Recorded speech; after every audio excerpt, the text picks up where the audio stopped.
नाज़रीन, आपको बताएं, जस्टिस याहिया अफरीदी ने चीफ जस्टिस पाकिस्तान के ओहदे का हल्फ उठा लिया।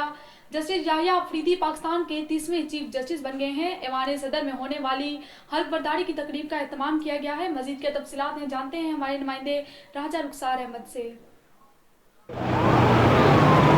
जी, मैं इस वक्त मौजूद हूँ सदर हाउस के बाहर। जस्टिस याहिया अफरीदी ने चीफ जस्टिस ऑफ पाकिस्तान के ओहदे का हल्फ उठा लिया और जस्टिस याहिया अफरीदी पाकिस्तान के 30वें चीफ जस्टिस जो है तैनात हो चुके हैं। इस टाइम सदर हाउस में तकरीब जारी थी जिसमें सदर पाकिस्तान आसिफ अली जरदारी, वज़ीर आज़म, फोर्सेस और ख़ासकर जजेस जो हैं वो तमाम मेहमान यहाँ पे मौजूद थे। यहाँ पे चीफ जस्टिस ऑफ पाकिस्तान की इस तकरीब में ख़ासकर वज़ीर आला खैबर पख्तूनख्वा और वज़ीर आला बलोचिस्तान भी शामिल थे। इस मौका पर सदर पाकिस्तान आसिफ अली जरदारी ने उनका हल्फ लिया और इस मौका पर एक नई जो है तैनाती जो है आज अमल में लाई गई। जी नाज़रीन, आपको बताते चलें, जस्टिस याहिया अफरीदी ने पाकिस्तान के चीफ जस्टिस के ओहदे का हल्फ उठा लिया। जस्टिस याहिया अफरीदी पाकिस्तान के 30वें चीफ जस्टिस बन गए हैं।